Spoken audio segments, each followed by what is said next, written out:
Just gone 20 minutes to 12, time for the tracks of my years this week, chosen by Geddy Lee of Rush. 88 to 91 FM. And what's he chosen first? Only The Spirit of Radio by Rush. BBC Radio 2.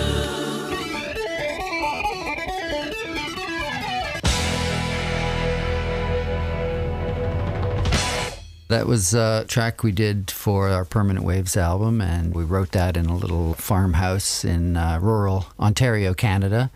That was the days when we all just sat in a basement room together, writing and jamming, so to speak. And unbeknownst to us, people decided to love it. So it became a very important track for us. You didn't think this is gold dust when you'd written it? No. You never think that.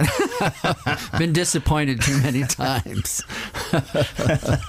So that sort of iconic guitar riff at the beginning, that was just, you thought it's fine? Yeah, it was like the style of what we were writing at the time. And, you know, Alex got to play this flashy bit, and we tried to arrange all these punches and unpredictable bass and drum riffs around it.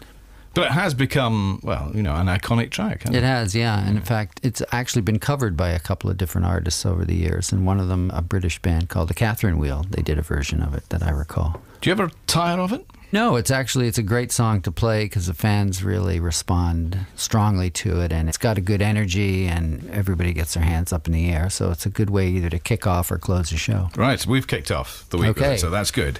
Next you've gone for a completely different kind of sound, Rufus Wainwright and Going to a Town. Yes, a nice Canadian boy, Rufus Wainwright, son of Kate McGarrigle. Kate and Anna McGarrigle were, as many people know, a songwriting team and performers from Canada, and well loved in my home country. And this song, I think, is one of his finest pieces of work. Yeah, he goes in dangerous directions sometimes, doesn't he? Or he's unpredictable. Yeah, he's unpredictable, and he follows the muse, so to speak. Not ashamed of his Broadway musical theater love, and he can camp it up a little bit. But this is kind of a sincere and thoughtful song, I think.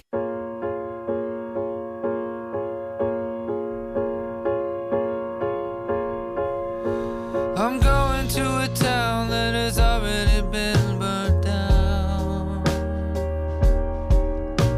I'm going to a place that has already been disgraced.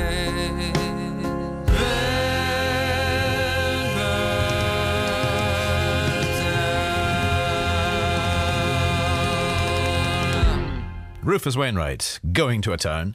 It's the choice of Geddy Lee in Tracks of My Years. Geddy of Rush will be joining us tomorrow for 2 more Tracks of His Years.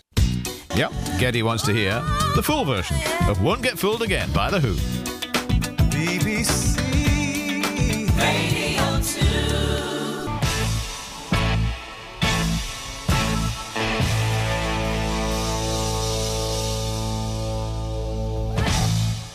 This song is a very important song to me. The Who were probably the most important influence in my early years, not only for John Entwistle's great bass playing, but also the songwriting style of Pete Townsend, who I just was fortunate enough to meet for the first time at an awards show in Ottawa, Canada. And it was a great thrill for me because he really is one of those songwriters that is the reason I'm here today. So a huge influence on me, and this song I think is an all-time classic. I've been lucky to meet a few other of my idols over the years, and they mostly don't disappoint me, and this was no different. Good. That's good to hear, because a lot of people, when they do eventually meet the idols, find the feet of clay. Yeah, it can be awkward. But in your case, this wasn't. No, he's a sweet guy, and I have great respect for him. Wonderful.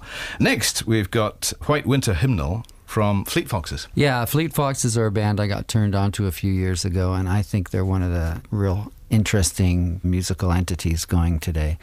In some ways reminds me of English folk playing, and yet this beautiful layered multi-part harmonies, and their songs just never get old for me, and I always have a Fleet Foxes record in my car when I'm driving around at home. I just love them. And they are individual. I mean, there's nobody quite like them. There is, that's true. And they've had good success, which surprises me because they're not overtly commercial in any way. They're just, I think, a fine combination of musicality and singing. I was following me, I was following me, I was following me, I was following me, I was following the pack, all swallowed in their coats, with scarves of red tied round their throats to keep their little heads from falling in the snow, and I turn around and there you go. And Michael, you would fall and turn the white snow red as strawberries in summertime.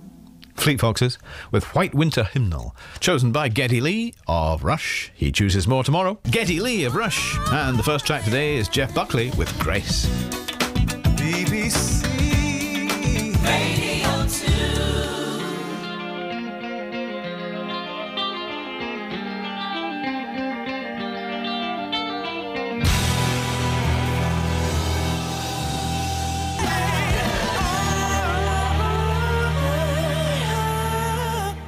Grace, a beautiful song by a great artist who had a sad and short career, and there's something haunting about this song for me, and I'm always happy to hear it.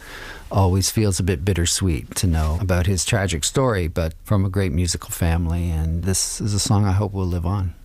How much do you think our appreciation of Jeff Buckley now is coloured by what we know of his life rather than just the music? Yeah, I don't think you can separate the two. I don't think it's a bad thing because in the end it's exposing him and keeping his memory alive, which is a beautiful thing. Right. Foo Fighters next, and Wheels. Foo Fighters, one of my favorite American bands. I love this band, and they're great people. We were talking earlier in the week about bands that don't disappoint you when you meet them, and these are known to be the nicest guys on the road. I mean, you run into them and they are fantastic. Taylor Hawkins, the drummer, is a huge fan, and one time when they were coming to Toronto, we got a call from management asking if we would show up at the gig and play YYZ, one of our instrumental songs, on stage with Taylor. That's a special part of the show, surprise for the audience. And we did. We showed up, and Taylor was so excited, and Dave Grohl had been telling me that he'd been rehearsing all week and he was ready for it, and we came out and played the song, and he played it so fast, like we played it maybe 25 years ago, and was actually quite a challenge to keep up with him, but it was a great memory, and he loved the opportunity to do that, and it was really fun. So you're repaying the compliment now? Yes, I am. Okay. Foo Fighters and Wheels, chosen by Geddy Lee of Rush. Two more tomorrow. Time for the tracks of my years. 88 to 91 FM. Chosen by Geddy Lee of Rush, and it's Led Zeppelin's Communication Breakdown first. BBC Radio 2.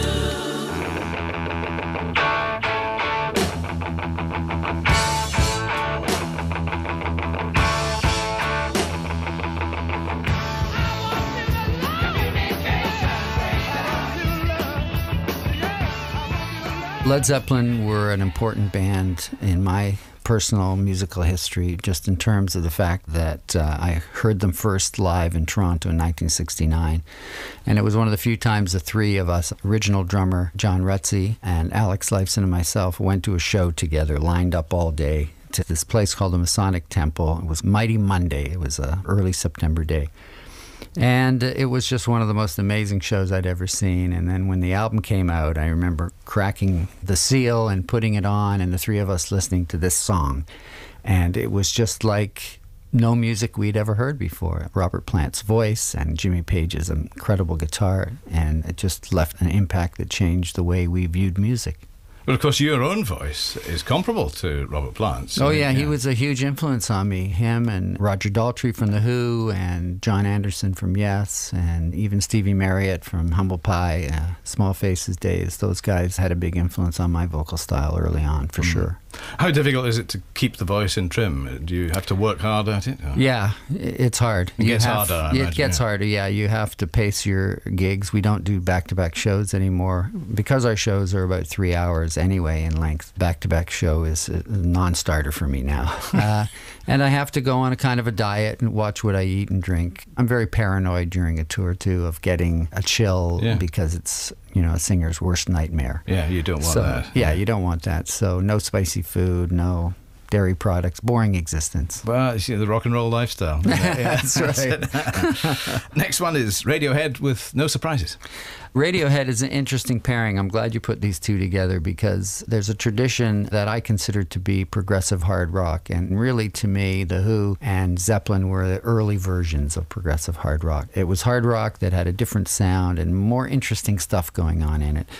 And I think Radiohead carry the tradition along. And many people don't consider them a progressive band. They're considered an alt band. But what they do and what is really at their heart and soul is always experimental and always pushing the boundaries. And whether it be a softer song, an electronic song, or a rock song, it, to me, is always the spirit of progressive rock music.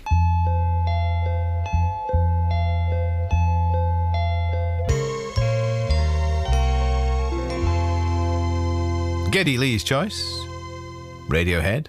No surprises. Geddy's final two choices tomorrow. 88 to 91 FM. And the first of his final two for the week is Pink Floyd and Comfortably Numb. BBC Radio 2.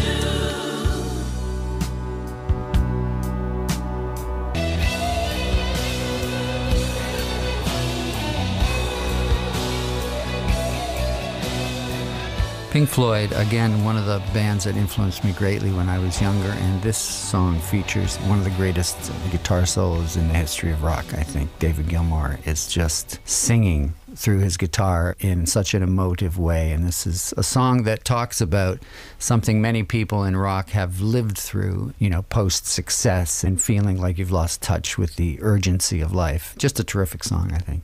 And the final song is the other half of the Rush bookends we've had this week, as we started the week with Spirit of Radio, Headlong Flight.